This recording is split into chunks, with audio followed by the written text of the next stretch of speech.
Good afternoon, everyone. Let me try that again. Good afternoon. Can everyone hear me? Come on in. Give him a thumbs up. So. There we go. Good afternoon, everyone. Welcome to the City Council meeting of Monday, September 16th. I would like to welcome everyone and ask for everyone to please join me for the Pledge of Allegiance and a moment of silent meditation to follow. I pledge allegiance to the flag of the United States of America and to the republic for which it stands, one nation, under God, indivisible, with liberty and justice for all.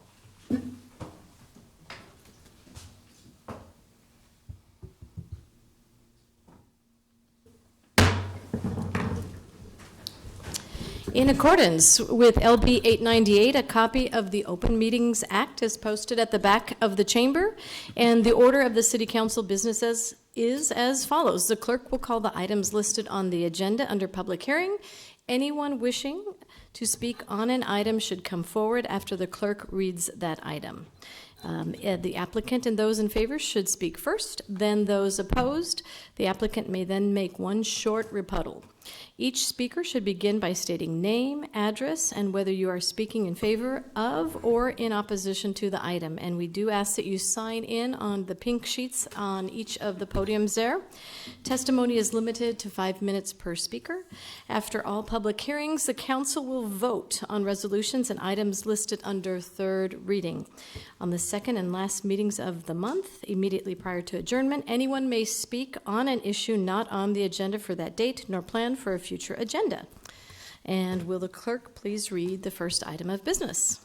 Yes, the first item of business is we ask those of the general public coming forward to testify to please clearly state your name, spell your name, give your address, and sign in on the sign-in sheet lying on the podium.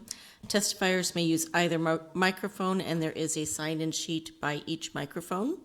We ask those individuals from city staff who are testifying to please state your name, title, and the department you work for. Our first item is our public hearing consent agenda, items 1 through 3. And if all of the nominees for the Cable Television Advisory Board would come forward. Let's see, do we have Steve Keen here? Welcome. Hey. Thank you very much for volunteering to serve on the Telecommunication and Cable Television Advisory Board. So please tell us a little bit about your background and why you would like to serve on this committee. Sure. Yep. I was born and raised in Lincoln. When I was a junior in high school, I started my first software company and have been doing software and hardware work since then. In 2009, I was the vice president of engineering at a company called Internap in Atlanta. It's a publicly traded company.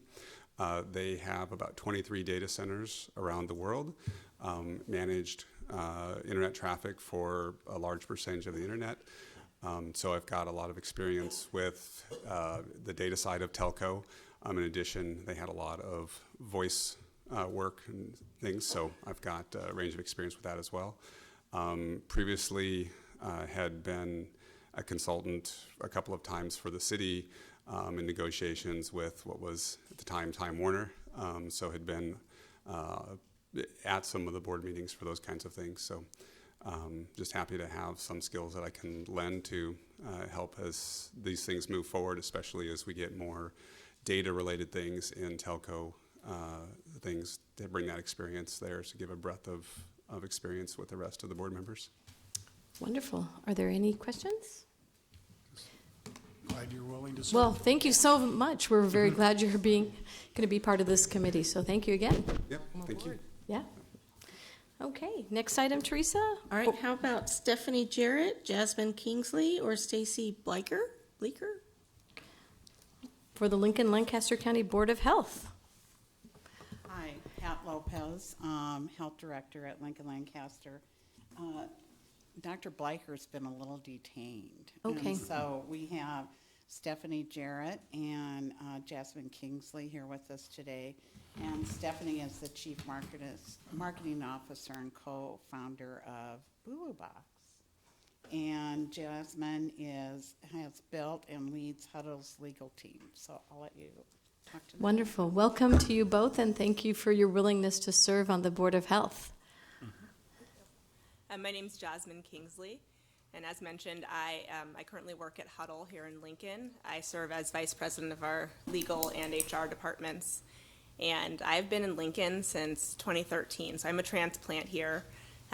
My husband's originally from Lincoln, and he brought me out, and we've decided to build our family here and be here for the long haul. So I'm a mom of two, and here really just to offer sort of the general at-large citizen and business perspective. I was the first lawyer at Huddle and really helped to build out our policies and procedures as a company, and so I think I can offer that to the board, and I'm looking forward to being more involved from a civic perspective.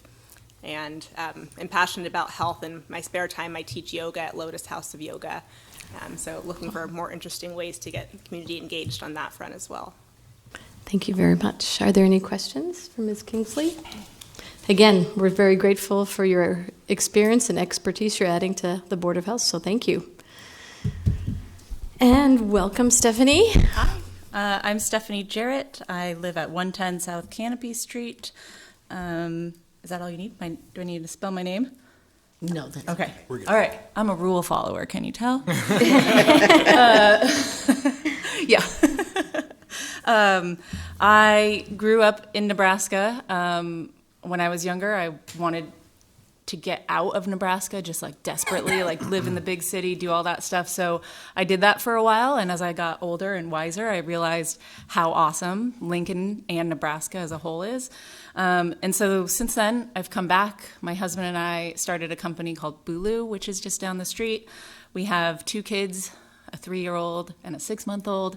We're raising them downtown, which is unheard of around here as well. I don't have any experience when it comes to public health or knowledge, other than I'm your average citizen and I can be the voice for that person. Coming back to Nebraska and coming back to Lincoln, I'm very passionate about building the community that has all of the qualities of the cities I've moved around to, but still has that heart and soul of a Nebraska friend, I guess. So I'm excited to be here and to hopefully be a part of this committee. Well, thank you. Thank you very much. I know you bring a lot of skill set too, so we're glad you're going to be willing to serve on this committee. Any questions? All right, thank you both very much. And then if Dr. Is it Bleicher? Dr. Bleicher. Bleicher, if she should show up, then we'll be happy to introduce her. You just have Okay. to flag us. I will. Wonderful. Thank you. All right, Teresa, I think we have some more appointees to the Community Health Endowment Board of Trustees. Yes, Michelle Peterson and John Reinhardt.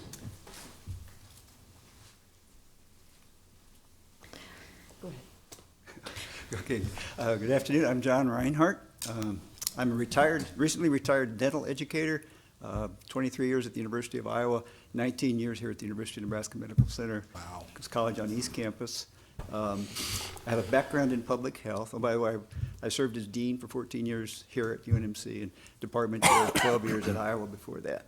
And there's a degree in public health as well, and I'm very excited about the opportunity, if appointed, to serve on the Community Health Endowment. Well, thank you very much for your willingness to serve. It's one of the great communities and committees that we have in the city of Lincoln. Dr. Peterson, you look very familiar. I was going to say, I know several of you guys up there, Dr. Michelle Peterson, and I also am recently retired, and excited to be back on the CHE board. I was originally a part of it when it first began 20 years ago, so it's been awesome to see how it grows. I'm excited to see what changes and what different things will happen over the next few years. So I have been fairly active in public health and concerns, and so it's fun to be doing this again. So, And Dr. Peterson, I don't remember, how many years did you serve on the Board of Health? 6. 6, I think. okay. I think that's right. So, yeah. Wonderful. Well, thank you so much for spending and sharing some of your generous retirement time with us. I certainly take full advantage of you. Thank you also. And any other Thank you. questions? Yay. No. Thank you both very much. Okay, How about Teresa. Rick Dickey and Brian Wirtz? The Air Pollution Advisory Board. It's like they should be, come on down. Hello, my name is Brian Wirtz. I'm an engineer at Kawasaki. Background is I've engineer from UNL, state of Nebraska license, and currently I'm doing environmental permitting and reporting for the company. And so I'm nominated for the Air Pollution Control Advisory Board. Which is terrific. You bring your credentials with you on this committee as well. And Mr. Dickey. I'm Rick Dickey, born and raised here in Nebraska, born in Seward, lived in Lincoln since I was 4. Work at Lincoln Industries. I've worked there 41 years, quite a few. I'm the director of environmental programs there.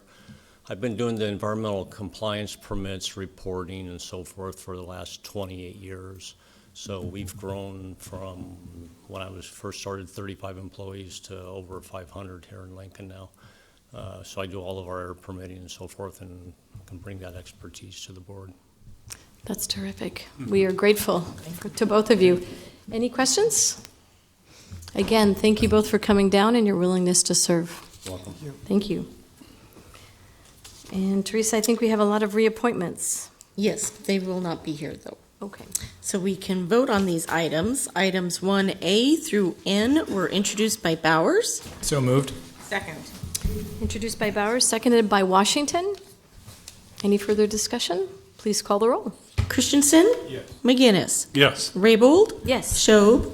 Ward? Yes. Washington? Yes. Bowers? Yes. Motion carried, 7-0. Items 2A and B were introduced by Christensen. So moved. Second.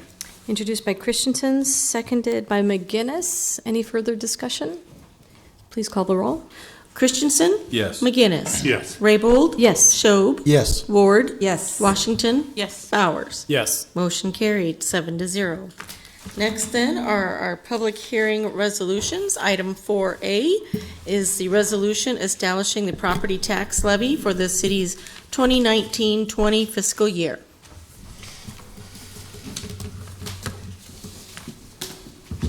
Brandon Kaufman, Finance Director for the city. So you have a resolution before you to set the tax rate for the upcoming fiscal, or for the current fiscal year. On August 26th, the City Council amended the budget for the 1920 fiscal year. So that final budget is basically what rolls into this tax rate.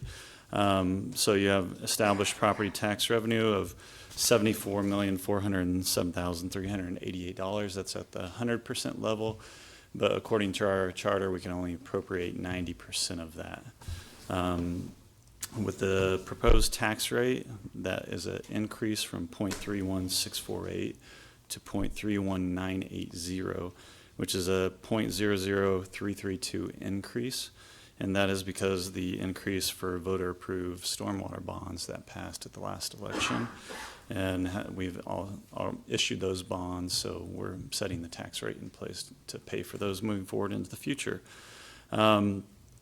So this vote will set the actual tax rate, and then we're complying also with LB 103, which required us to publish some more information in advance of this public hearing.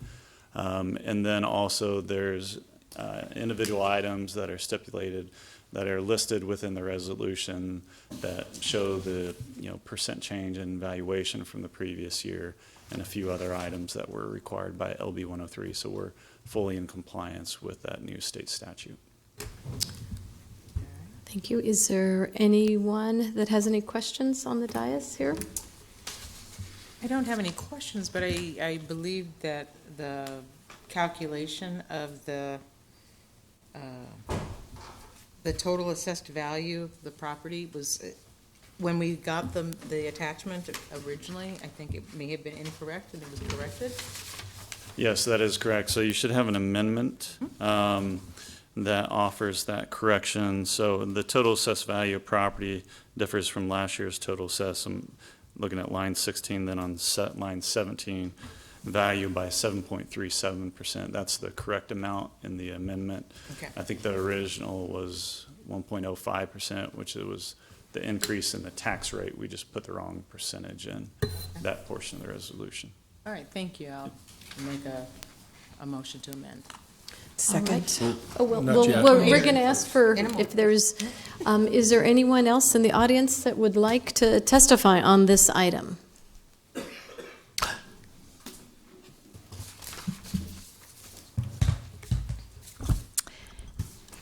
Jane Kinsey with Watchdogs of Lincoln Government. We would oppose this for the following reasons. Number one, it's noted here that you have exceeded the present budget by the past budget by 3.3%. According to the Department of the Government, the improved or the increase in the cost of living is only 2%. So you are asking the citizens of Lincoln to come up with an undue amount of money in order for them to meet the taxes. We've also noted in the past that you've had to take money out of the cash reserve, which is not a good plan, and this has happened for 2 years.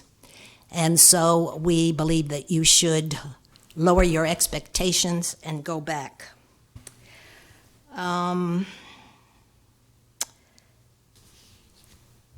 It's noted that the sales tax, you're depending a great deal on the sales tax, which has not been what you expected. And so again, you may be setting yourself up for trouble.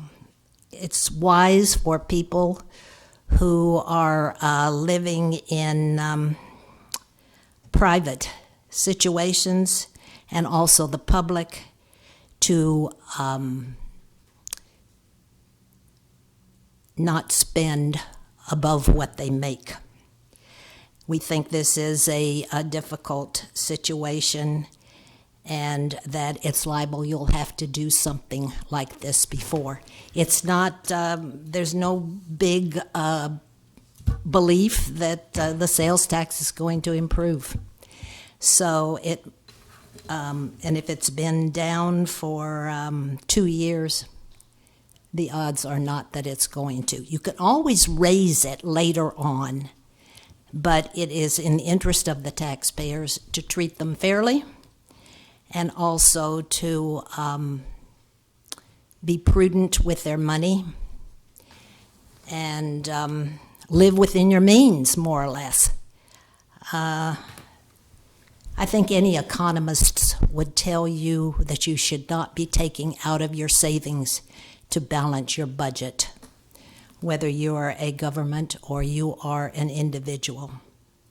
So pretty much, we think you have disregarded this, and we would like to see for you to change that and go back to sensible budget making.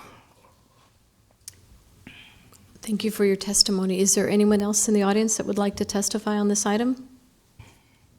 I do need to remind everyone that this is just strictly a ministerial duty of the City Council. The budget has already been approved and passed.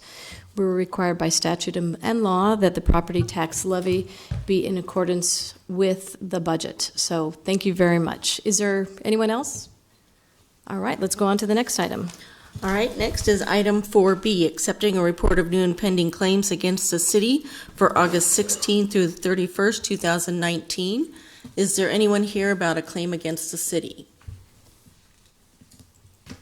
Is there anyone in the audience that would like to testify? Oh, nope, seeing none, let's go on to the next one. We'll go on to item 4C, Comp Plan Conformance 19007, approving an amendment to the Nebraska Innovation Campus Redevelopment Plan to add a 3-story 80,000 square foot office building and a 6-story hotel with approximately 153 guest rooms on property generally located at 21st Street and Transformation Drive. Good afternoon. My name is Dan Marvin. I'm the Director of Urban Development, and I'm here today to discuss the comprehensive plan and the Nebraska Innovation Campus project that you have before you.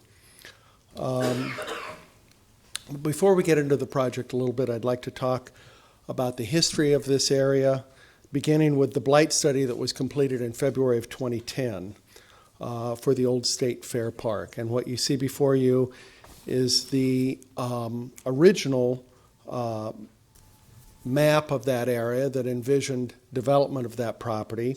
It's 160 acres, 120 of it was developable, and it was intended that it would develop over the next 20 years.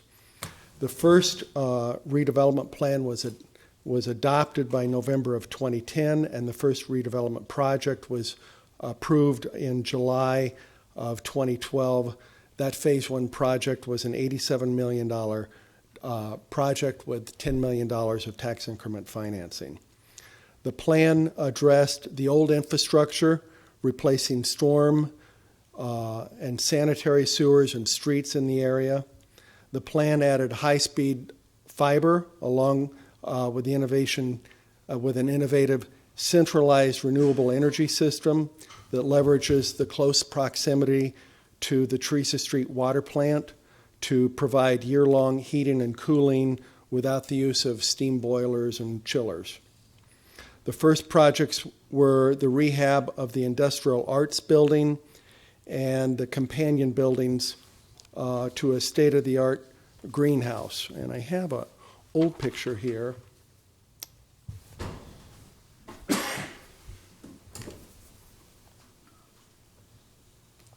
So what you see before you is a very early vision of what the State Fair Park looked like before.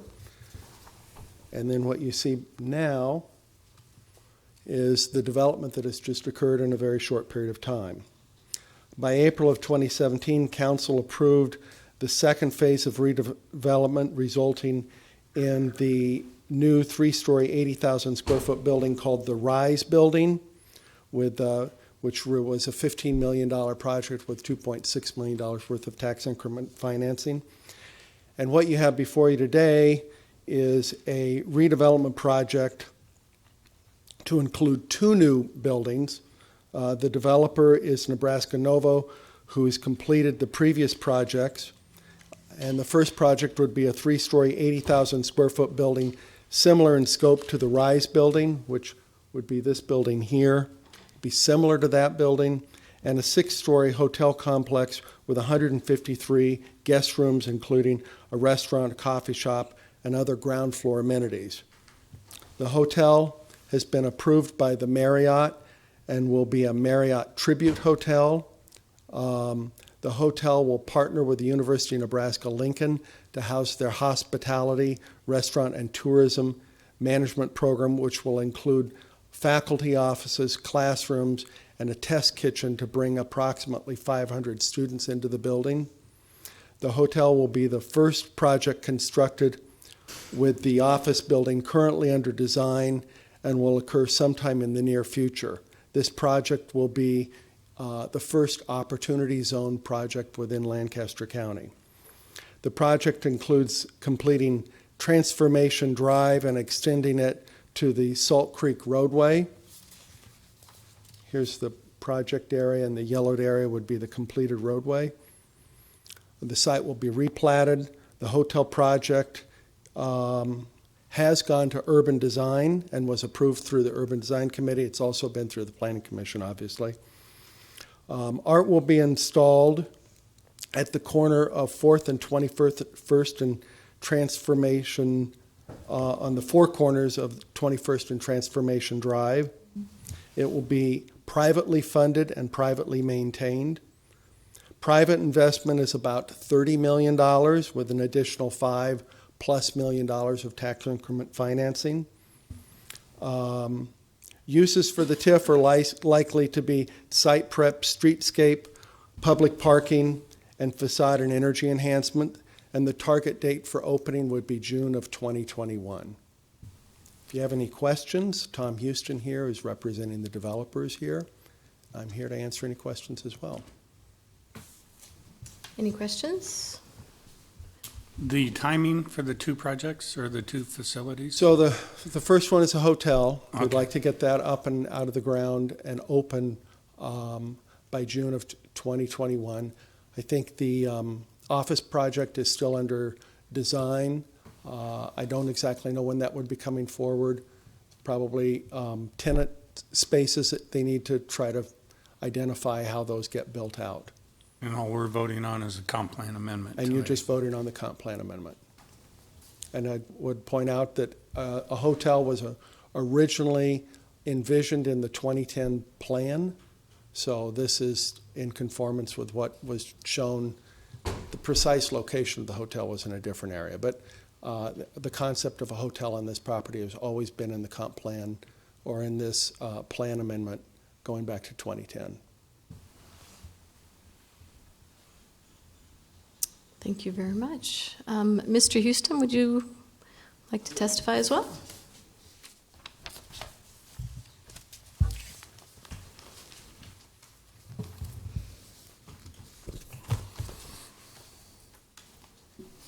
Good afternoon, Madam Chair, members of the council. My name is Tom Houston. My address is 233 South 13th Street, Suite 1900 here in Lincoln.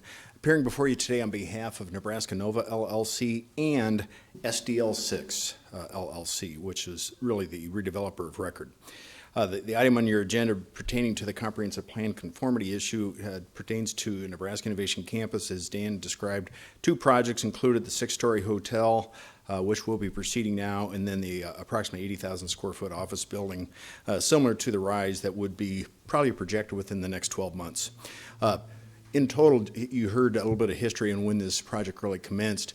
From the site plan, you can see, at least based on my review, this is the 7th building and would really comprise the 5th project moving forward in Innovation Campus in 9 short years. And I think that's pretty admirable demonstration of the Nebraska Innovation Campus and its worth to the community.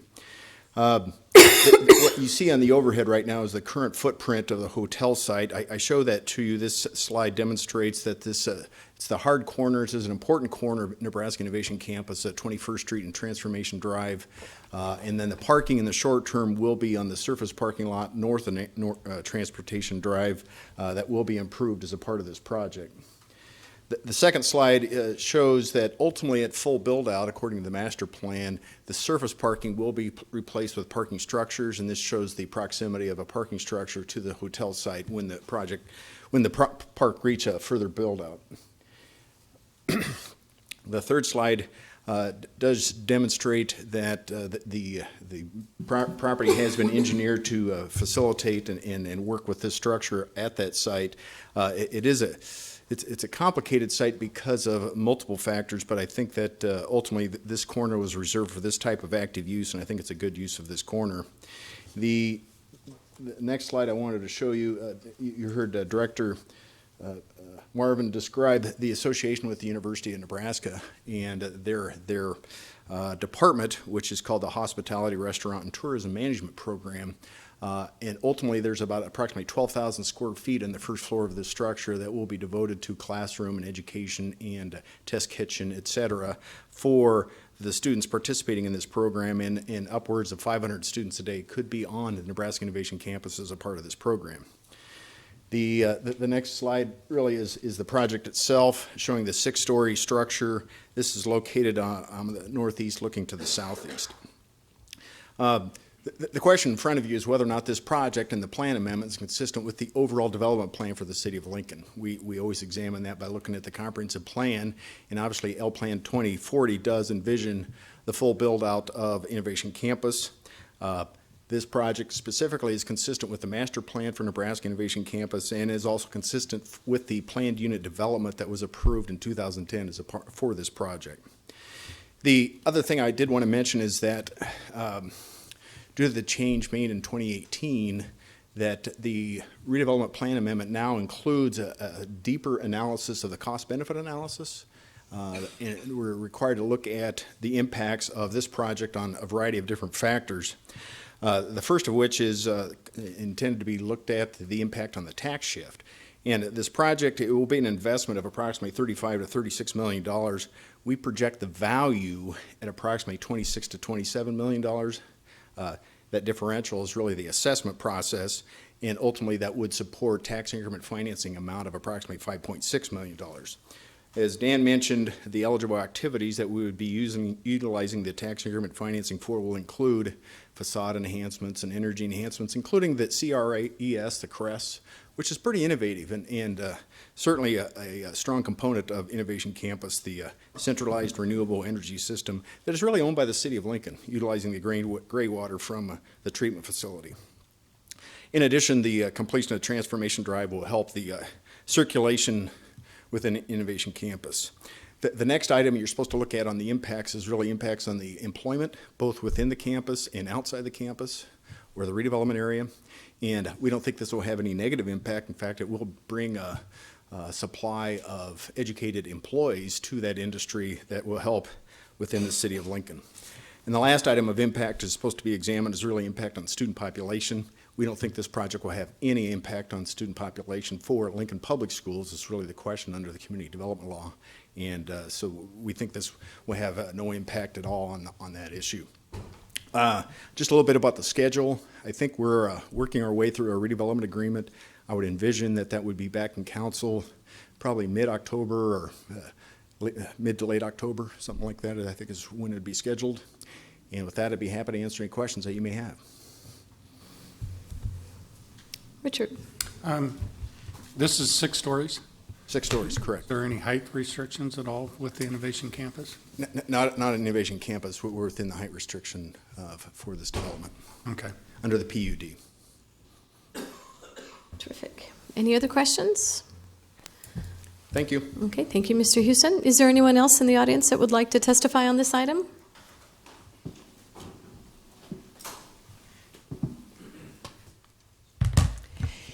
Jane Kinsey with Watchdogs of Lincoln Government. Some time ago, the Lincoln-Lancaster County Planning Commission did a market study of the downtown hotel market occupancy. It's 66% higher than average of hotel rooms compared to peer cities. I shouldn't say higher, it is lower. So this, while this is a lovely project, and I'm sure they want it out on Innovation Campus, we wouldn't be in support of it because what you're going to do is hurt downtown hotels who have trouble keeping occupied, and game day's about it, or some big event here. So there are ways to house people other ways. There's ways to provide food out there. So we don't see that this is appropriate. In addition, the purpose of the TIF was not to do trees, lightings, accoutrements like that. So we're not in favor of this. Thank you. Is there anyone else that would like to testify on this item? Gentlemen, do you need a rebuttal?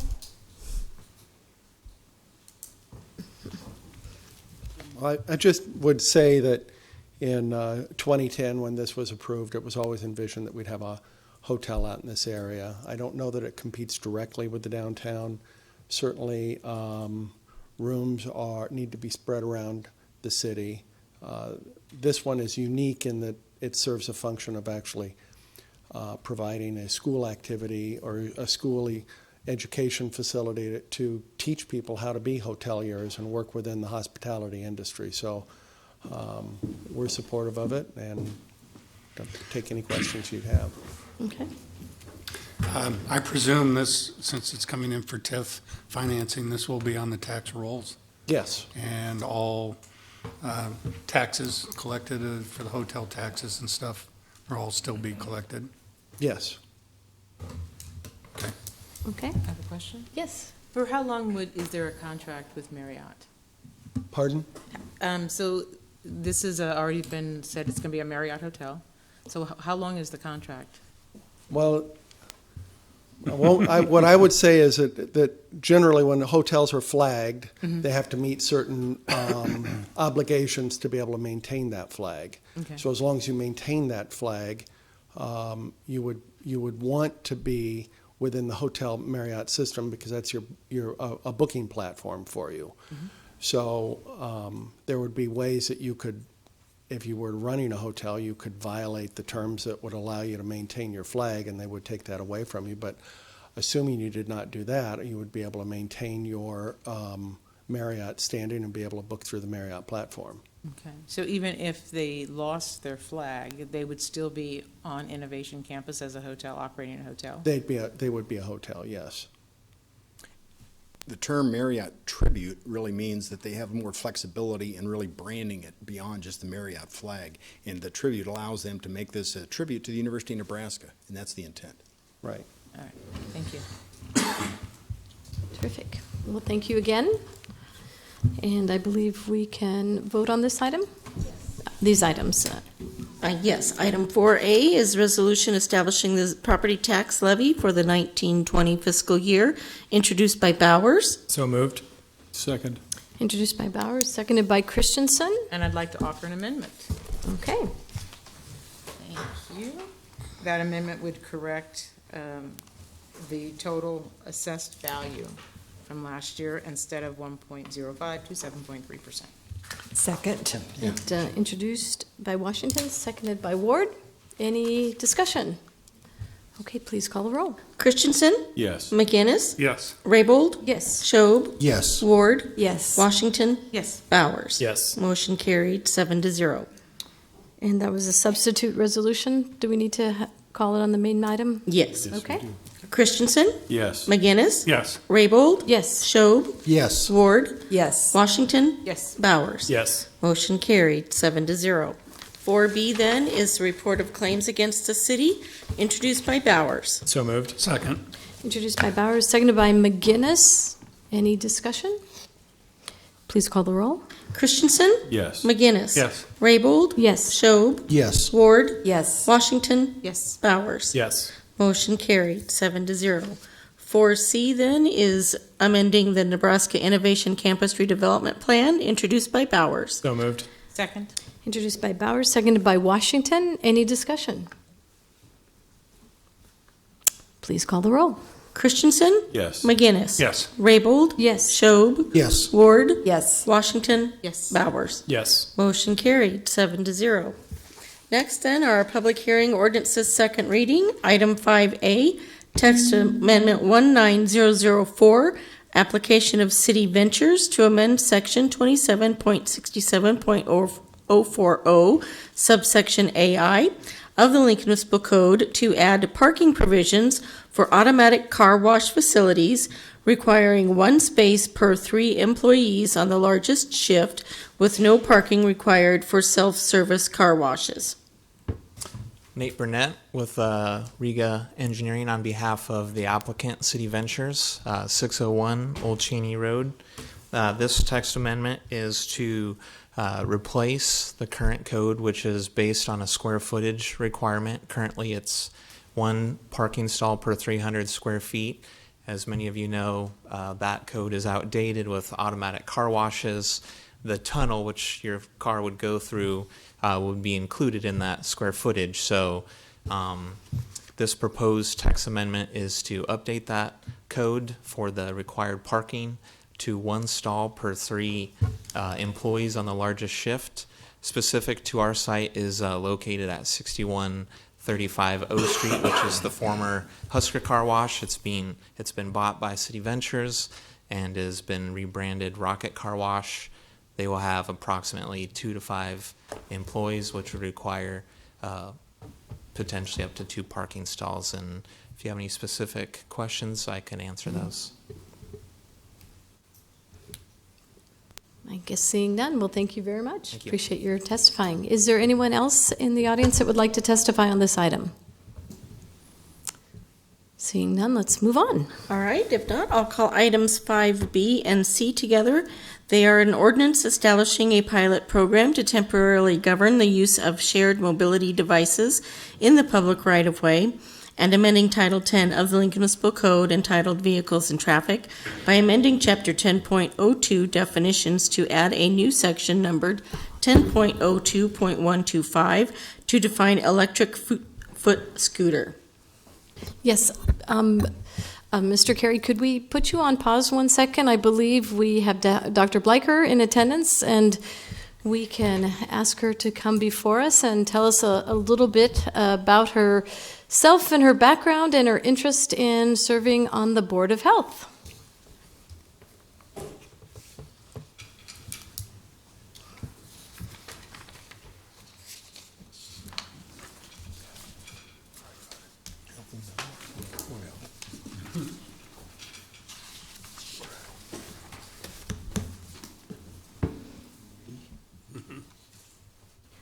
Well, thank you for letting me interrupt your agenda. Well, welcome. We knew that you were tied up, so we're glad you're here.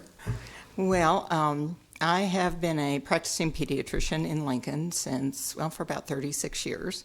I've actually been in practice with Dr. Michelle Peterson, who is stepping down from the board, for over 30 years. So, but we've both been very active in our communities. Early on in my practice, I was involved with the health department, with the Injury Prevention Coalition, and then later with the Home Visitation Coalition, where we were trying to establish better and more home visitation, which has made slow progress.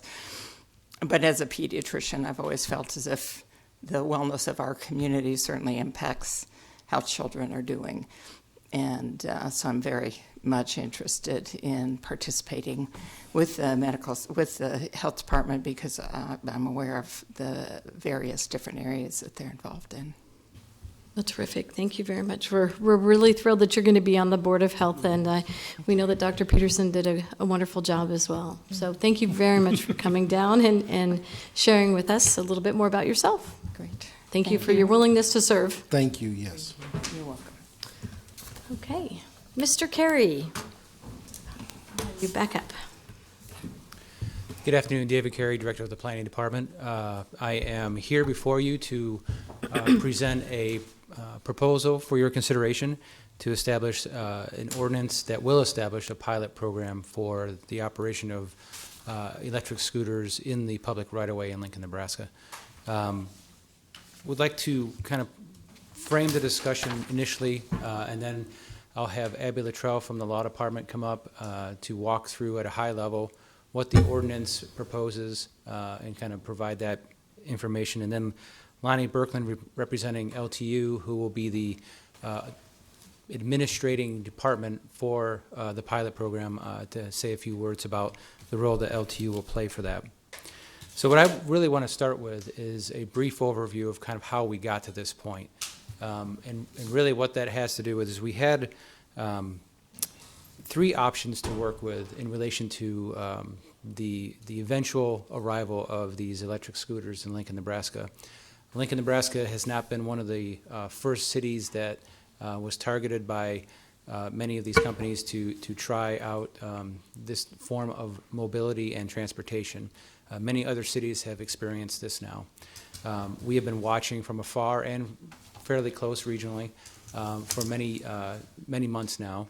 And it became clear to us that we were definitely going to be experiencing this. It was not a matter of if, it's a matter of when these companies would be arriving in Lincoln.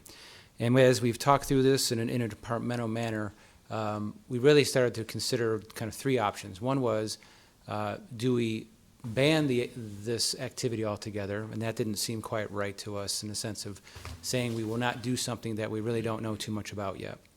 We also had the option to do nothing, and that didn't sound right to us as well. We felt like there had been enough questions and concerns risen in these other communities that are experiencing electric scooter programs, that we felt like learning from their experience that we needed to do something to have a program that allows us to both learn how to do this well and how it applies in Lincoln, Nebraska, but at the same time avoid some of the pitfalls and problems that have shown up in these other communities.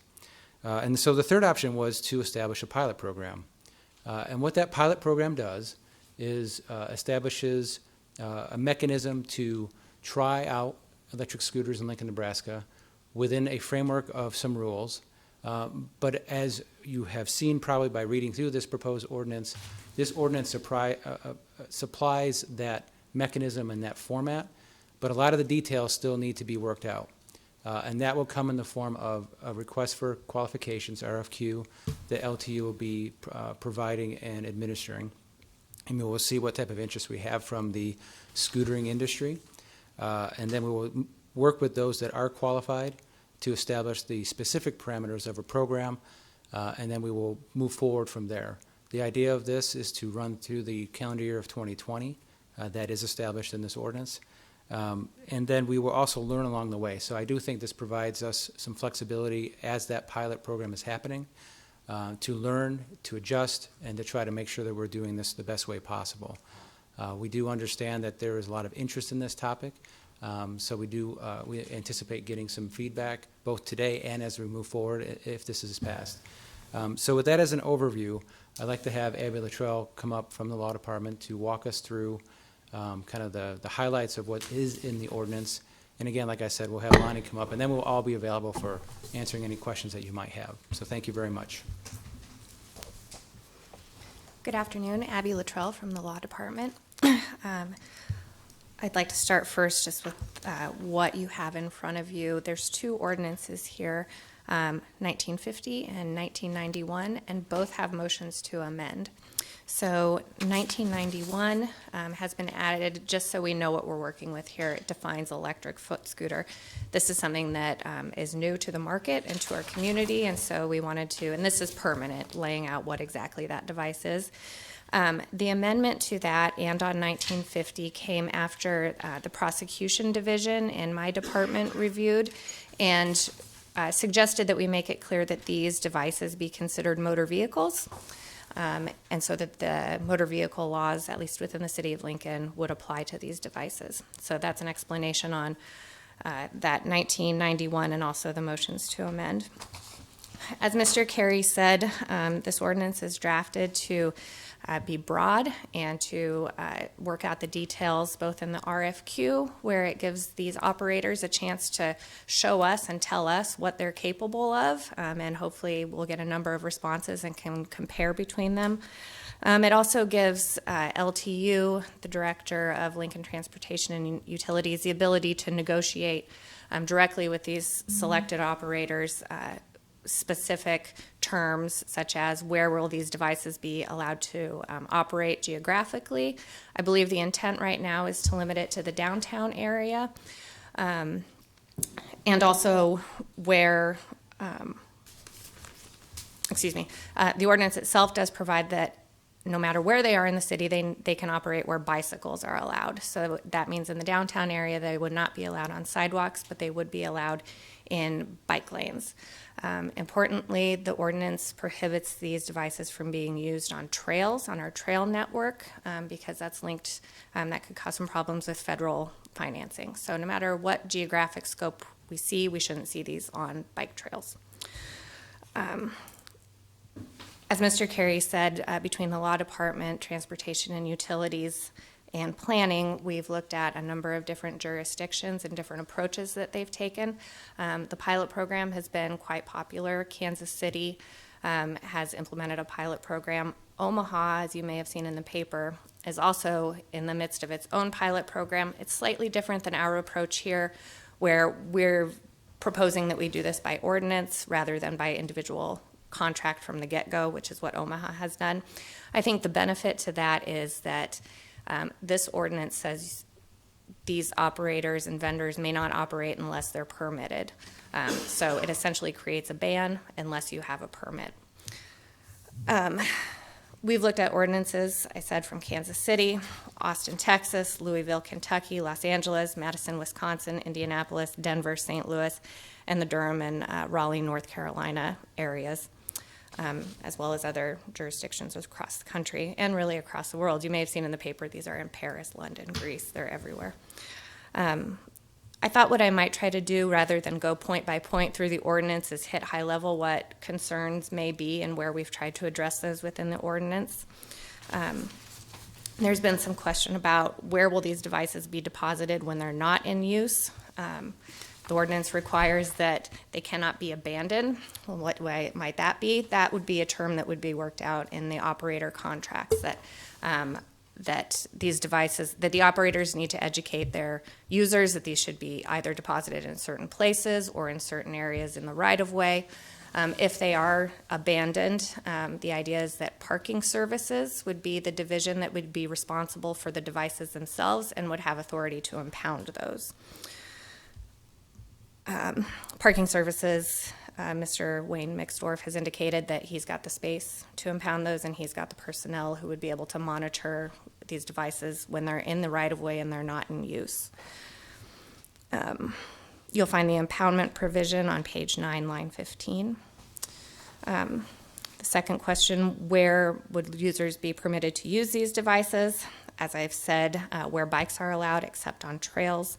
The city broadly has the authority to enforce those provisions. I think our initial thoughts are that LPD would probably be responsible for enforcing the people on the devices. So if you think of parking services, devices on their own, public safety, the devices, the operators on those devices. Safety has obviously been a concern. You'll see this proposed ordinance makes it mandatory that riders are licensed and at least 16 years old. I think that also is something that we can talk to these vendors about, the operators about, how they can verify that age. You've probably seen Omaha has recently had an issue with verifying the age of the users. The RFQ requirements, minimum requirements, are laid out in the ordinance as well. One of those is that the RFQ will request that the operators share their plans to implement safety programs and how they would implement those. We're hoping that we'll get different proposals on how safety planning has been implemented in other communities. They will also need to provide their plans on how to educate users about the safe and legal operation of those devices. There have been discussions that the health department has been involved in, and they've let us know that they're eager to work with these operators that are granted a permit to partner with them in public education about using the devices safely. I think importantly, you'll see on page 9, line 11, there is a provision that specifically calls out this council's authority to terminate the program if legitimate and safety concerns are brought to the council. It also imposes a duty on the Director of Transportation and Utilities to monitor that and to bring it to you as soon as is practical. It'll look like legal boilerplate in there, but obviously we're concerned about liability and that the city is indemnified against personal injury damages and property damages that may be caused by these companies. We've been in touch with, my office has been in touch with the Omaha Law Department too, which has recently negotiated these, and there are lots of examples out there about indemnification and insurance policies, and I'm certain that we can come to an agreement with the operators on what's acceptable to all of us and protects the city's interest. So with that, I will ask Lonnie to come up.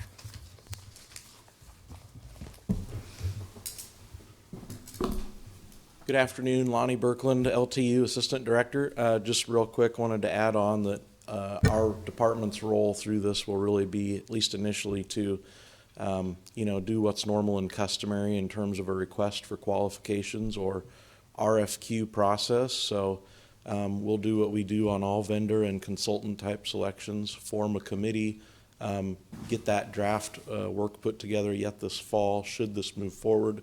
excuse me.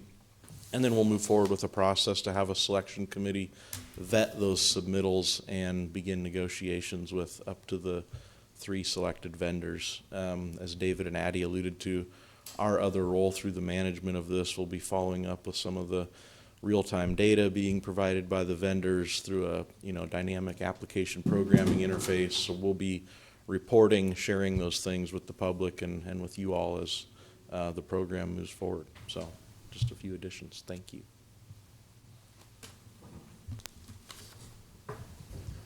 So with that, we certainly can answer questions if you have them at this time, or we can open it up for testimony.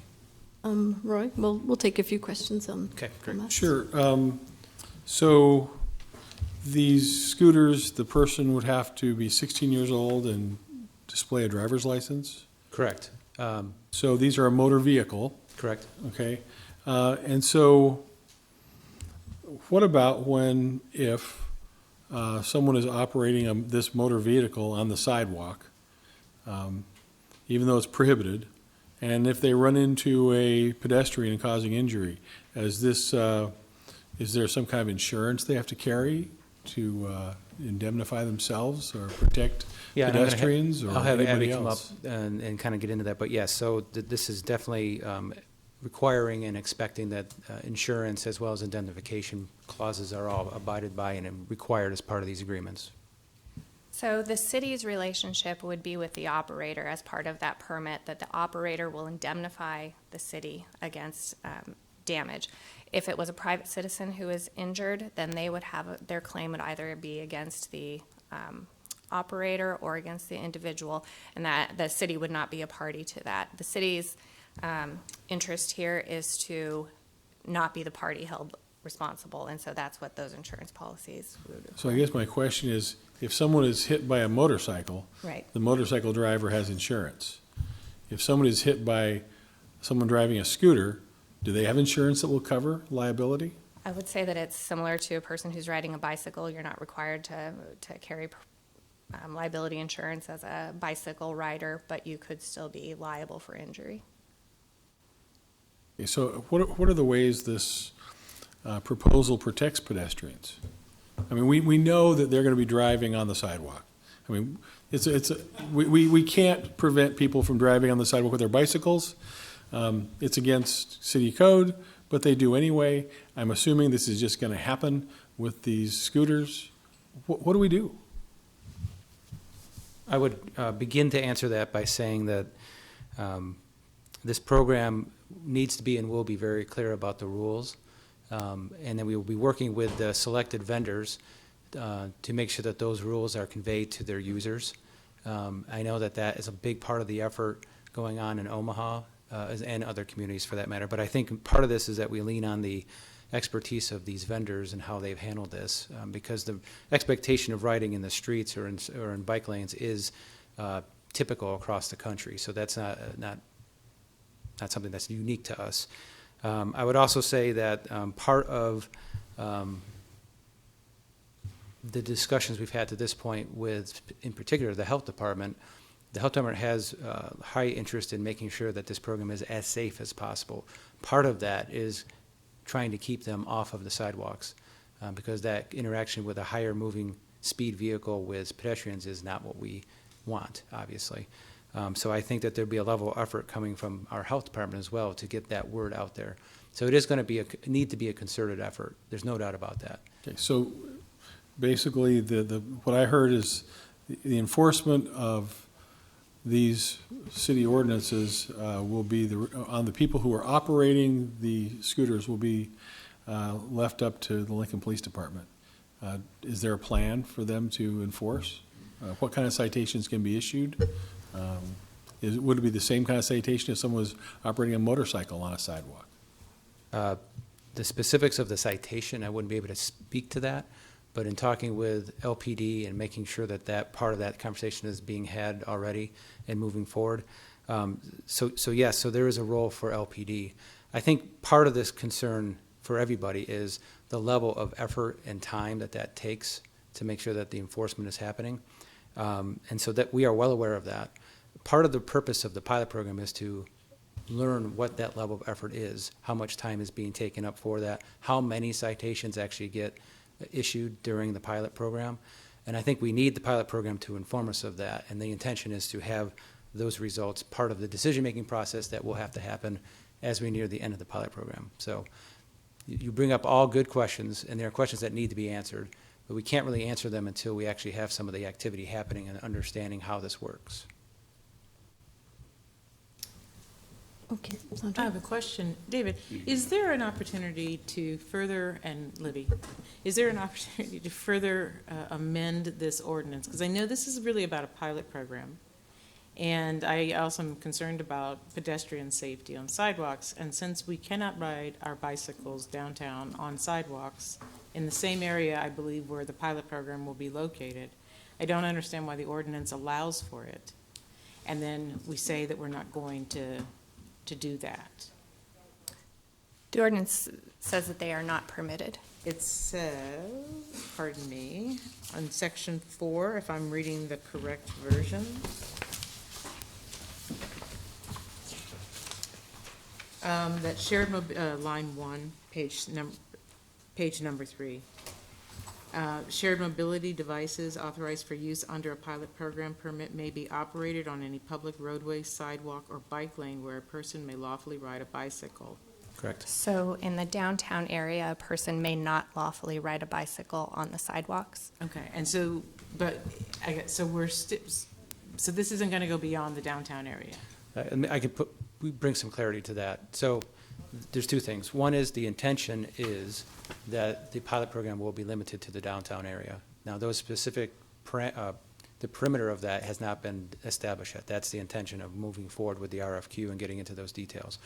So with that in mind, there also are some specific streets where there is a prohibition of bicycles using the sidewalks. Mm-hmm. So when you think of the grander idea of downtown, not every one of the streets and every one of the sidewalks has a prohibition of bicycles. So potentially, there certainly are sidewalks within what we would consider greater downtown where the scooters could be lawfully used. To answer your first question, there is, Jeff would be the expert, there is an opportunity to amend if council would like to offer amendments. Thank you. Any other questions? I have one. Since it's considered a motorized vehicle that will be allowed on our public roadways, will it be subject to our helmet requirement laws? Being on the public roadway doesn't require a helmet. Bicyclists, we don't require helmets for. It's certainly a topic of discussion and interest. I think the practicalities of it would prove difficult, people walking up and using them, and just the inconsistency even with our own bike share program. We don't require helmets, so the intent right now is not to require helmets, although we would certainly encourage, I think, these operators to encourage their users to use helmets. So for example, a scooter that you can sit on, is that subject to the helmet laws in our city? That you're required to wear a helmet on a scooter? Not having it in front of me, I couldn't say. These, I will say that this ordinance limits the miles per hour to 15 miles per hour. So I can certainly get that information for you, but I wouldn't want to tell you the wrong information. And the only reason why I ask, it's a motorized vehicle versus a pedal-powered one. Correct. Okay.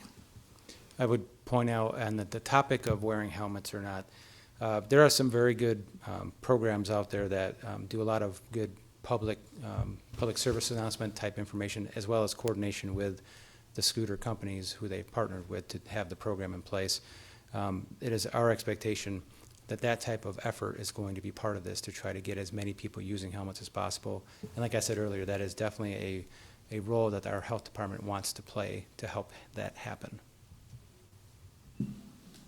Okay, thank you very much. Any other questions?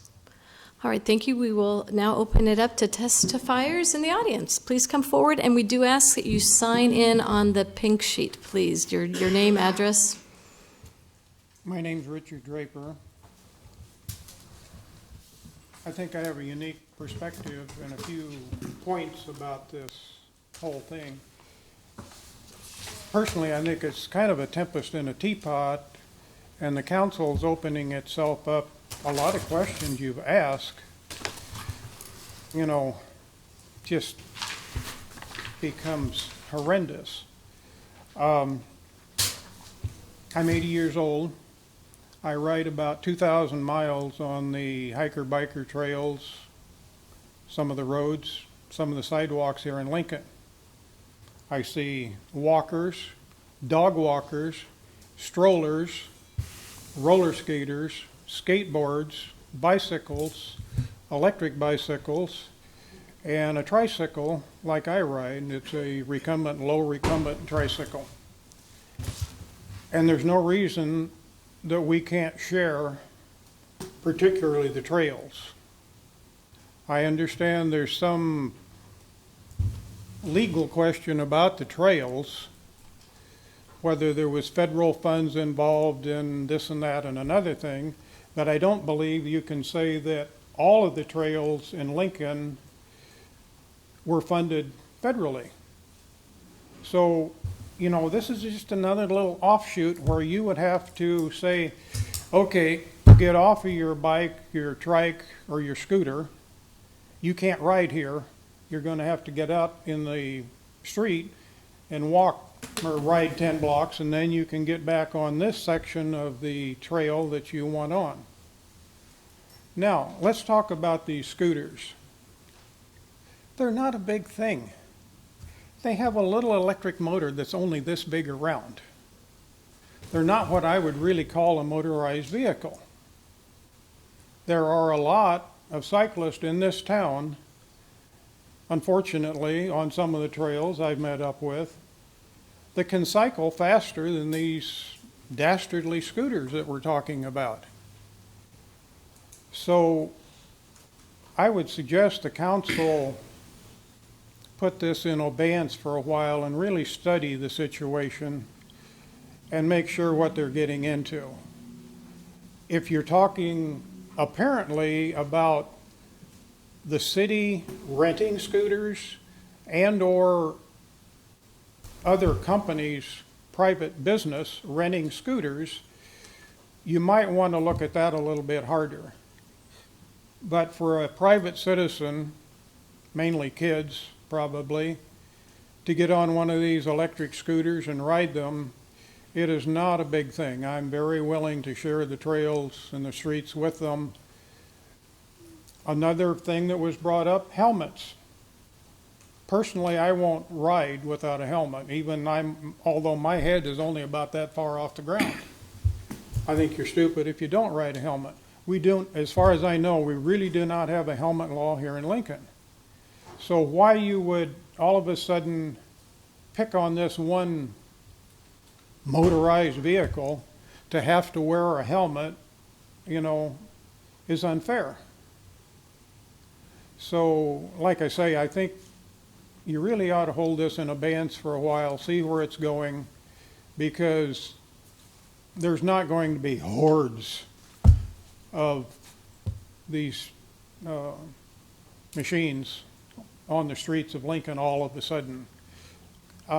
Downtown, yes, there's already bicycle laws of keeping them off of an area downtown.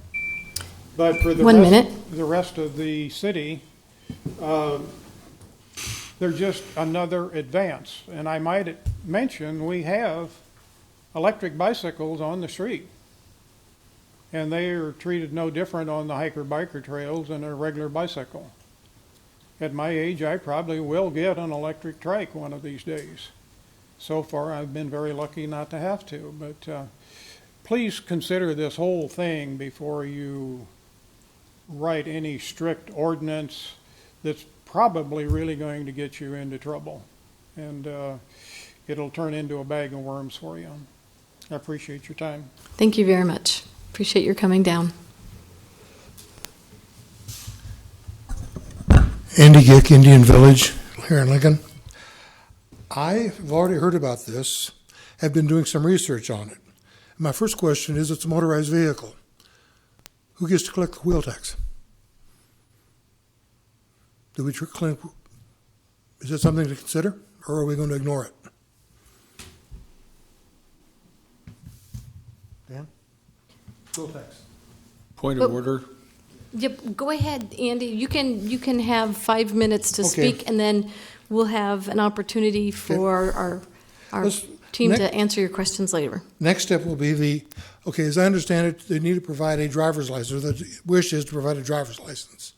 However, I don't believe they're going to be able to read our state driver's licenses at this point. Shouldn't be able to. If they are, we've got something, we're allowing something out there that do we want to have out? How are you going to prove that they're 16? We can't do it with alcohol. How are we going to do it with a toy? We better make sure we do something really good about the recharging. I don't know if any of you were in Omaha during the College World Series, but there were bikes dumped everywhere. Charged, uncharged, but literally they got where they were going and left. Almost piles of bikes. And if we're going to use LPD resources, where's it going to come from? I know we've stretched LPD pretty hard. Now we're going to put them in charge of policing scooters, or are we going to do like we have with bicycles and kind of let the bicycle run rampant? Thank you. Thank you very much for coming down to testify. Next testifier, please. Thank you, Madam Chair, members of the City Council. My name is Frank Speak. I am the Senior Manager of Government Partnerships at SPIN. Thank you for discussing shared mobility and allowing me the opportunity to provide comment. SPIN is a subsidiary of Ford Motor Company, and we take a proactive approach in working with the cities that we partner with. That means we never launch in a city without their permission, a unique approach we call our partnership promise. At SPIN, we work with city and community stakeholders in ensuring that communities are able to receive the maximum benefits that scooter share programs have to offer. Over the past several months, our team has had the opportunity to work with the city in developing their scooter share ordinance in Lincoln. We look forward to the opportunity of potentially working with the city in the future, and I ask for your support in the ordinance. Thank you. Thank you. Yes, James. I just had a couple of questions. Sure. So Spin is one of the scooter companies, essentially, right? Do you employ actual employees that are W-2, or do you employ contractors to help maintain these scooters? Great question. So at SPIN, we hire full-time W-2 employees in the markets that we operate in. We're one of the companies that are licensed to operate in Omaha. We have 15 full-time W-2 staff managing our fleet in that community. So your employees are full-time and they have health insurance benefits? W-2, yep. Okay.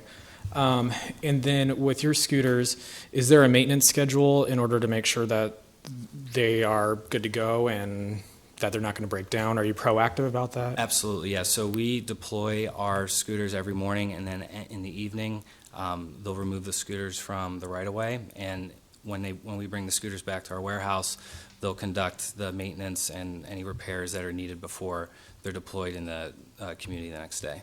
And then is Spin usually a community partner, or I have some concerns about how this will be received in the community and the impacts it'll have on this community. Can you talk a little bit about how Spin is a community partner and how they manage that? Absolutely, yeah. So my role, I'm the government partnerships manager, so my role is to work with the city officials that are elected or government officials in creating the regulations around an ordinance that is tailored to meet the city's mobility goals. And then Ellen Goshling is our community partnerships manager. She works with a lot of the local nonprofit organizations and workforce development programs in once we're operating in the community, developing those partnerships as we're operating in the program. Thank you. Yeah, thank you. Thank you. Thank you very much for testifying. Thank you. Is there anyone else in the audience that would like to testify? Good afternoon. Shelley Salingzart, Vice President, General Counsel at Lincoln Electric System. And we are here today to voice some safety concerns. As somebody who has worked at 11th and O Street for 31 years, I have a lot of experience with the safety of that intersection. Safety is a core value for LES, so we're here not only on behalf of our customers, but also on behalf of the roughly 120 or so employees that work in our building. If you've been in our building, you know that we have a south-facing entrance right on the corner. Most of our customers park in the short-term parking on 11th Street. So as you come out of the door, you come around the corner, the brick corner, to head to the parking. We've had lots of near misses with bicycles on that corner now. It's kind of a blind corner as you come out of that, so we have safety concerns. That intersection alone, it has been unsafe for a long time. People block the crosswalks, especially at evening rush hour. We've had 2 employees hit crossing the street, not by scooters, not by bicycles, by vehicles. So we're a little hypersensitive to safety at that intersection. But you've got semi-trucks traveling down O Street through that intersection. So what we're asking is we hope that we get a chance to address some of the safety issues and concerns we already have for people safely crossing the streets and traveling along the sidewalks downtown. We have voiced a lot of concerns with the Lincoln Police Department. They are stretched.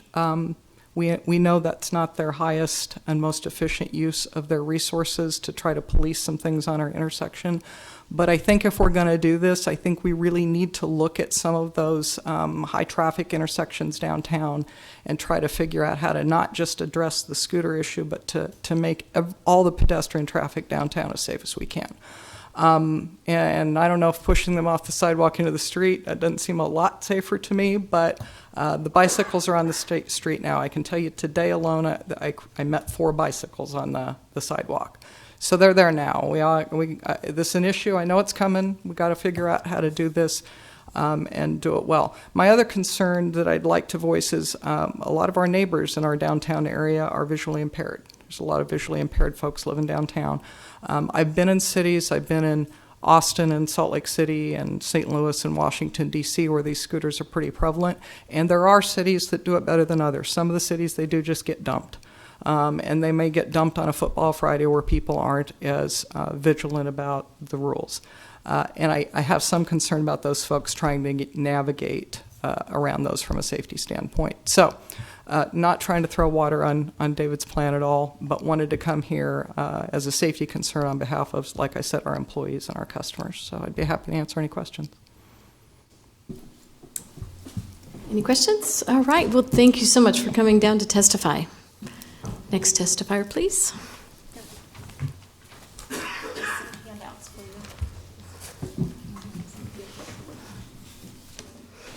Good afternoon. My name is Peggy Reicher. My address is 2424 Ridge Point Circle here in Lincoln, Nebraska. And I'm here today to share my concerns as well as opposition of bringing the dockless electric scooters to Lincoln. As a Lincoln resident, and I'm also the executive director for the Brain Injury Alliance of Nebraska. Our main mission at the BIA, or Brain Injury Alliance, is to create a better future for Nebraskans through prevention, education, support, and advocacy. And I have concerns with the safety of our residents and visitors using the scooters.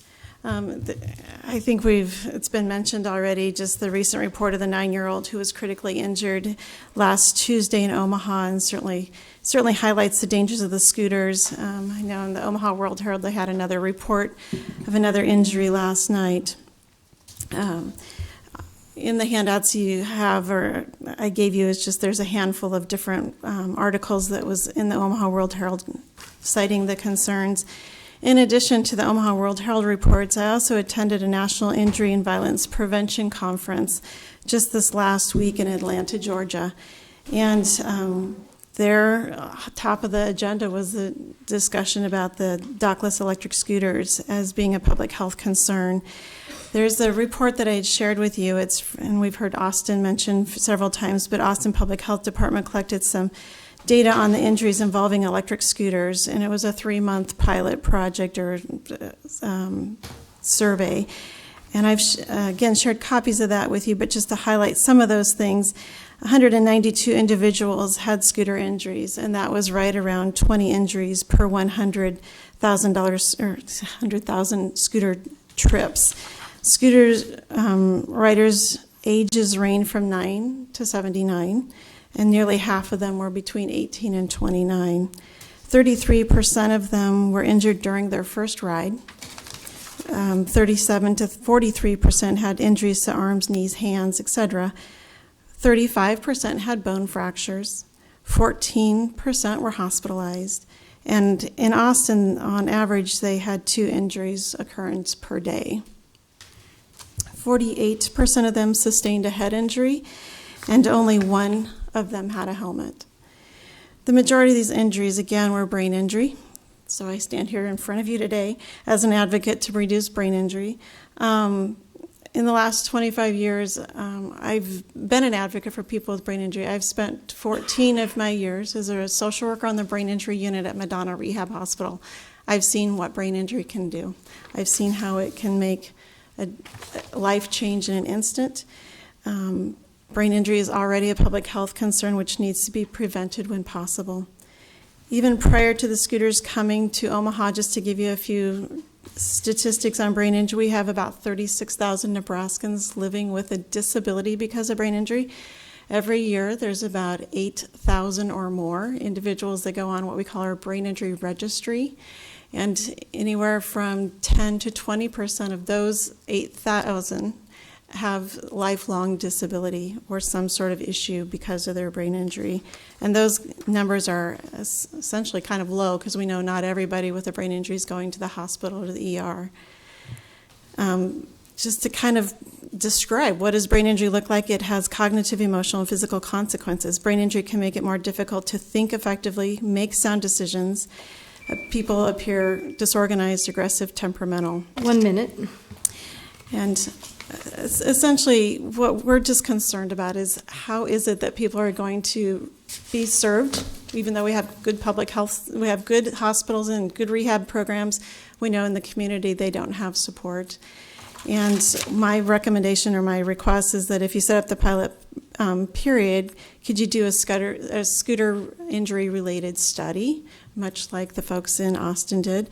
And also, here's the big ask, designate a portion of the scooter rental fees to go to places like the Brain Injury Alliance of Nebraska, where we can work on injury prevention, education, advocacy, and support, because we know that we're going to be serving them regardless or not. Any questions? Are there any questions? Yes, James. I have some questions.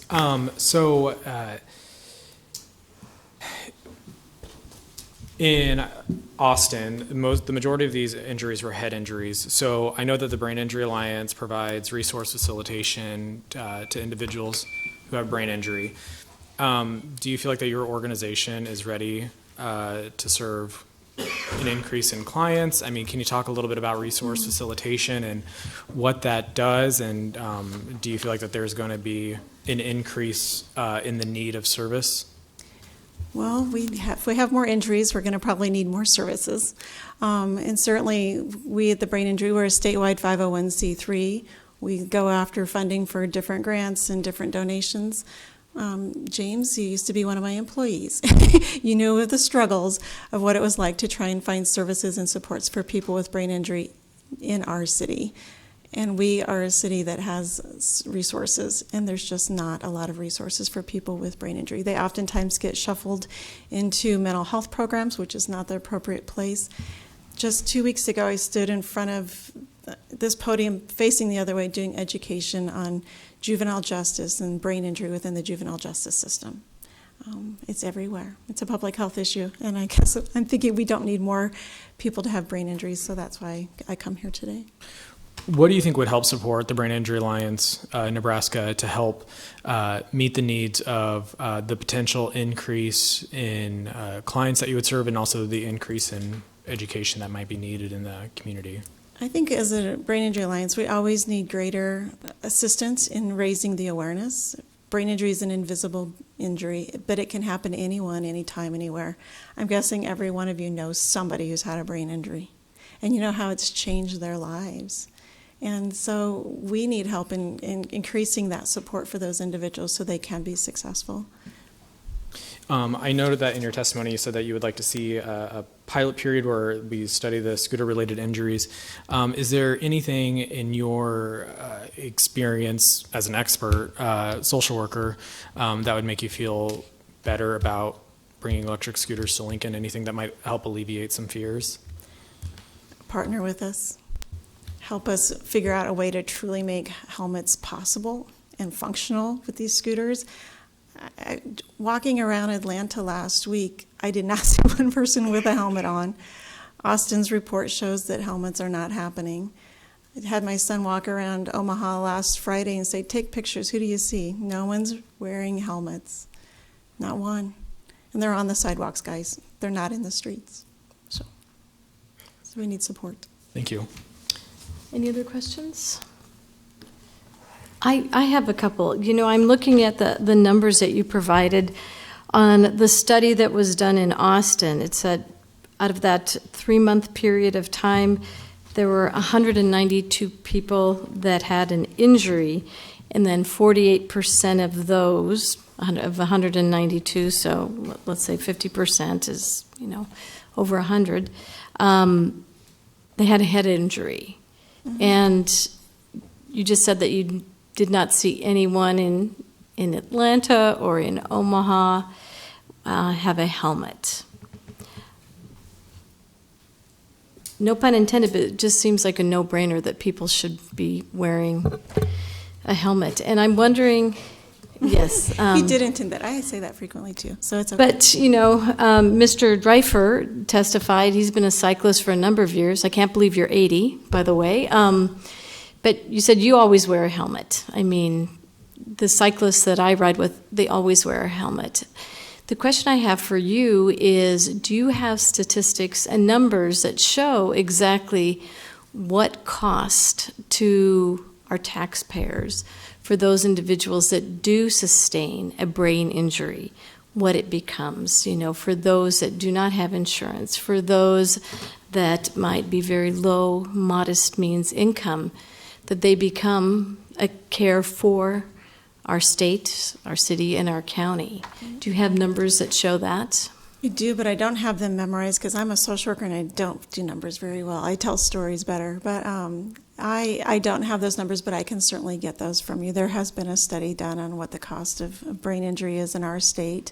Mm-hmm. I can tell you the 14 years at Madonna as a social worker, it's like, hello, my name is Peggy Reicher. Welcome to Madonna, and let's get you signed up for Medicaid and Social Security. That was my role, because I knew their insurance was going to be gone well before they were needing still services and support. So if someone sustains a brain injury, is it a short-term or does it become a very long-term issue?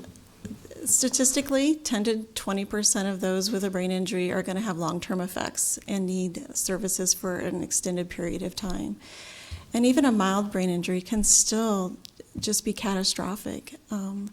You don't have to have a gunshot wound to the head, or you don't have to have a cracked skull in order to still need assistance and support in the workplace.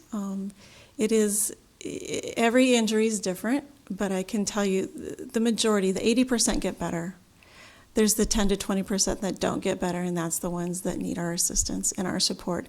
And that is assistance and support well beyond the hospital walls.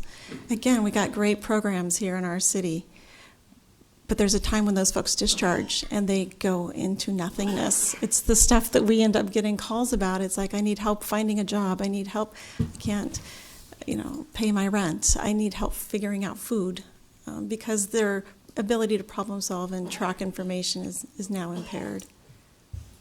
We have stories. Yeah. James and I have lots of stories. Thank you. I would certainly be interested in seeing the statistics. I thought you said there's like 8,000? 8,000 Nebraskans. So we have this brain injury registry in our state. So anybody that goes into the ER, the hospital, that the doctor codes them as having a brain injury, a traumatic brain injury, a bump, a blow, a jolt to their head, they go on this brain injury registry. At any one year, last year was close to 8,000 people that went on that registry. That's not just Lincoln, but that's all of the state of Nebraska. And if we're estimating that 10 to 20% of those still need assistance, that's a significant amount of people. So again, these numbers, if we have more folks on scooters, we're just going to need more services and more support. They're going to be added to our brain injury registry. And our numbers are low. Just to throw out one quick little we're doing some work in domestic violence. This is way far from scooters, but working with folks within domestic violence programs, and they're screening, 60% of them are screening positive. Less than 50% of them are actually going to the hospital and getting it checked out. Our numbers are low. Even that 8,000 number is low. Okay, thank you very much for testifying. Is there anyone else in the audience that would like to testify on this item?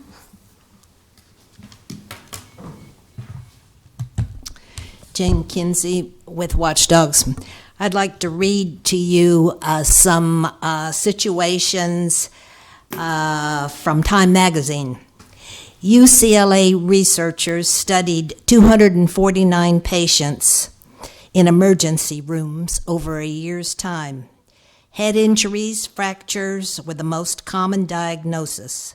Among scooter riders, 80% were injured in a fall. 11% collided with another object, and almost 9% were hit by a moving machine or object. 5% of the patients, intoxication was a factor, and just 4% wore a helmet. We can't even make motorcyclists wear helmets. How can we make people with these scooters use helmets? The same kind of research came out of the Vanderbilt University in Nashville. We're seeing 5 to 6 minor injuries a week, almost one a day. Hand and arm fractures, broken bones, facial injuries, scrapes and bumps and fractures. Approximately 1 to 2 minor traumatic brain injuries a month are admitted. Who's carrying a helmet? No one, because no one's carrying them. In Atlanta, the number of injuries per month increased from about 30 to 100, said the chief of emergency medicine at Grady Health Memorial Hospital. I'm concerned that people are riding these things without helmets on roads with busier traffic, he said. The wheels are small, and hitting a pothole can send somebody head over heels. Officials in Portland, Oregon decided in January to conduct the same kind of study. This one last year found that 176 people went to emergency rooms with scooter injuries. Of those, 84% fell from a scooter and 90% did not wear a helmet. Now, they mentioned something about Austin. They did the study.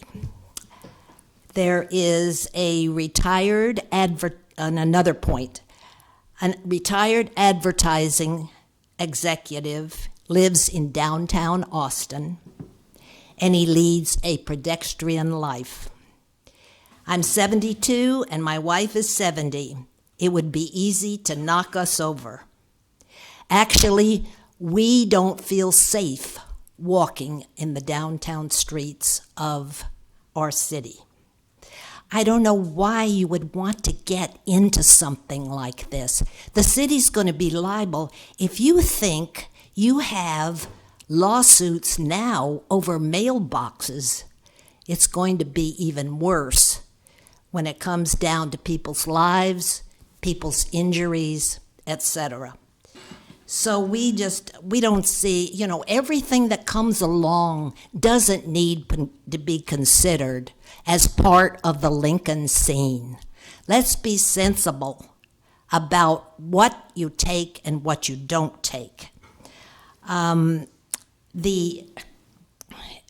other things are, it's hard, yeah, I know. It's hard to even say what is going to happen. But the odds are not going to be good if you take this on. And so we would stress and encourage you not to consider it. Find something else that might be fun for people, but safer. Thank you very much for testifying. Next testifier, please. I'm Pat Schurz, and I think that if the bicyclists can't use the bike lanes like they're supposed to, people that want these motorized scooters are going to just be the same way, and they're not going to listen. A lot of them don't even use helmets. I'm beginning to get tired of putting up with people who don't want to use the bike lanes. And then these people who want these things don't help monitor and look out to see what's going on. Thank you. Thank you, Pat. Is there anyone else that would like to testify on this item?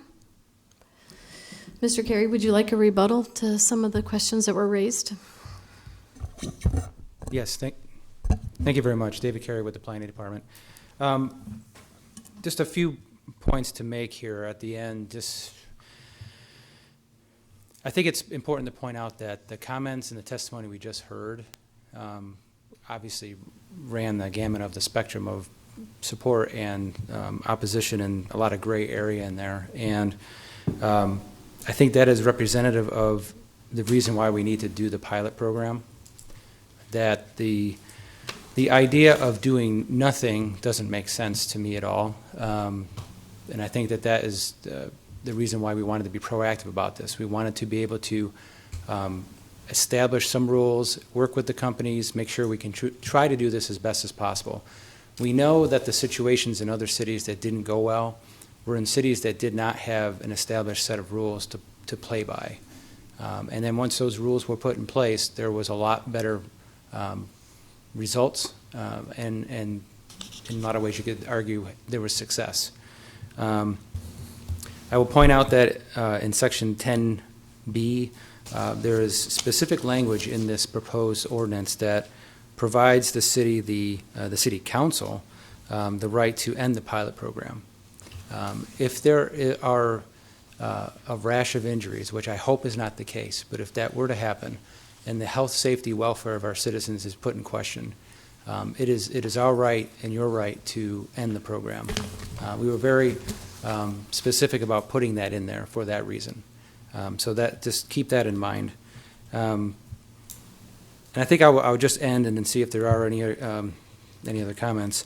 That, you know, we do want this to be successful. We do see that there could be some benefit to this type of mobility in our city. But at the same time, we do not go into this with this expectation that everything is going to run perfectly.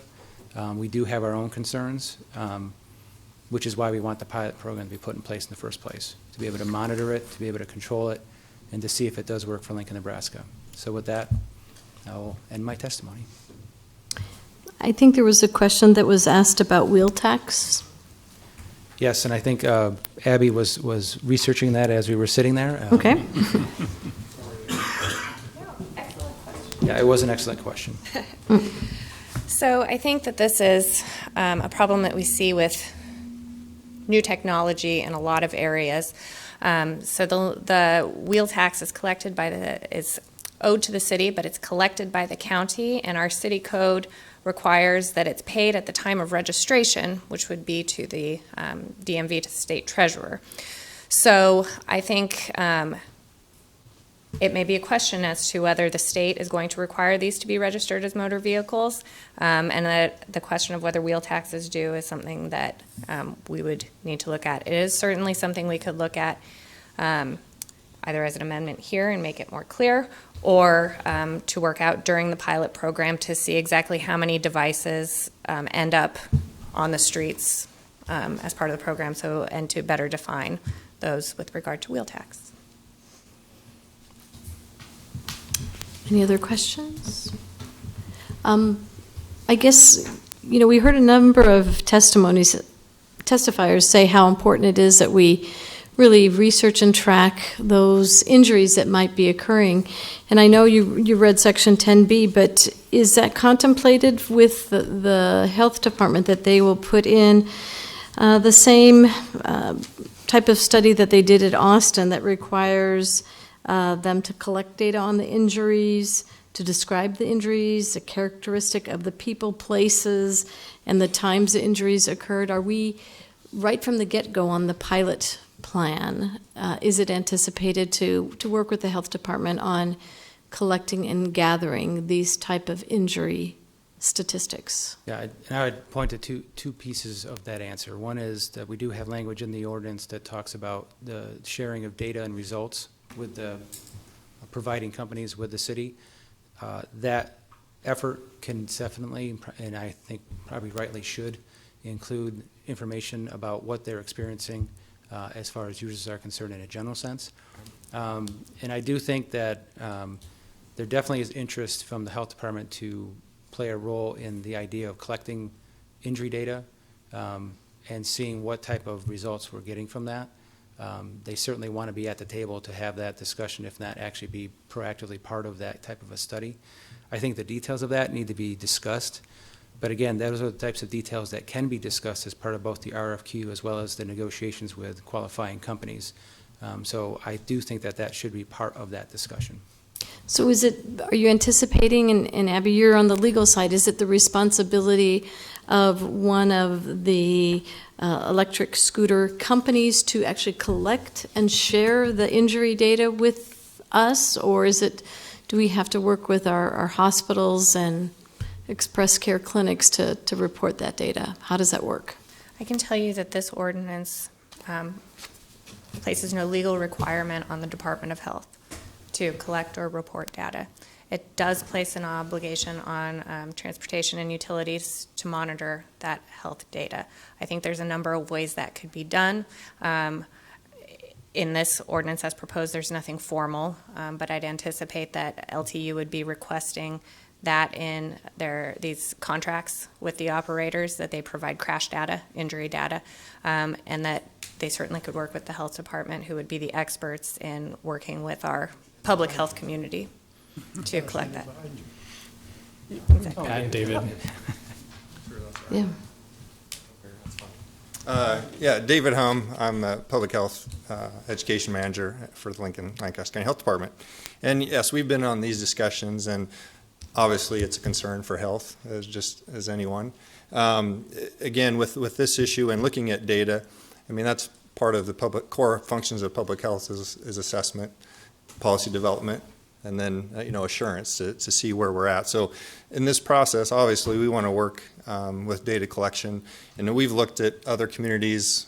The data has already been mentioned, and looking at those, and we would want to be a part of that. So if this does move forward, right now we get data from the hospitals, E-code data, discharge data from it's kind of delayed. It's about 6 months delayed data anyway, but we're actually currently working with them to look at getting that data sooner in other areas too, not just for this particular issue. But so that's something that we definitely want to work with the community, and not just the hospitals, but clinicians, and doing somewhat of a study to find out in a more timely manner, rather than, because I said if we were getting that data later, the pilot would already be over basically, and so we want to get more timely data to make those decisions. As David has mentioned too, that because midstream in that pilot, if there are issues, if we're finding issues, that we can not move forward with this project. So. Are you aware of any other municipalities that have required those scooter companies to provide helmets to anyone who uses their devices? We're not familiar. We've looked, and again, it's just not a requirement. I mean, people look at it as kind of the biking community too, that it's not a requirement. This is a newer thing, but with bicycling and being active, for years we've promoted wearing bike helmets, and it's more of a routine now. People are used to hearing that, and we do bike helmet giveaways for children, and work at the elementary level to train kids to be safe. These scooters, again, are kind of a new thing, and so that's what our hope is, that we want to work with these companies too, obviously, to promote helmet use. But again, requirement, we have not seen that in other communities either. Thank you. Did anyone else have any other questions? Were all the other questions raised from the testifiers answered? I just have a statement, I guess. I think that if there's a way to do a study, I think it's a good idea. I just want to be mindful that we are not assigning the health department a task to come out of their budget when they're already understaffed and we're fighting to get funding for the health department, right? So I just want to be very, very mindful that I think a study is a good thing. I just don't think that we need to task that to the health department and it having come out of their already limited budget and limited staff. So should we make it the planning department's budget? I don't think you want us to do that. Okay. But I do think it's essential. Any other comments, David? I have no other comments. Okay, sir, were you a testifier in the back? Just a comment. Okay. If you do a Wait, why don't you Bickley. identify yourself so we all know who you are? Neil Bickley, you all remember. And what else do I have to give? Anyway, if you're going to do a study, that's fine. But when I hear like head injuries, is that a scrape or brains or cracked skull? I think it should be defined a little narrower because when you say brain injury, that connotates something pretty bad. Well, is that brain injury a scrape or a head injury a scrape? Technically, it is a head injury, but it's nothing very serious to me. And same thing with like broken arms and arm injuries. Are those arm injuries scrapes? Broken arm is a broken arm, but are the rest of the items, to me, a scrape is not much. So that's all I got to say. Okay. I would like to see a little more detail than broad sections. Thank you. Thank you very much. All right, I think we are ready to go on, Teresa. Okay, that concludes our public hearing portion. Our resolutions on first reading are items 6A through F, and our ordinances on first reading are items 7A through E. I move adjournment. Second. It's moved to adjourn by Christensen, seconded by Washington. Please call the roll. Christensen? Yes. McGinnis? Yes. Raybold? Yes. Schob? Yes. Ward? Yes. Washington? Bowers? Yes. Motion carried, 7-0. We are adjourned. Thank you, everyone.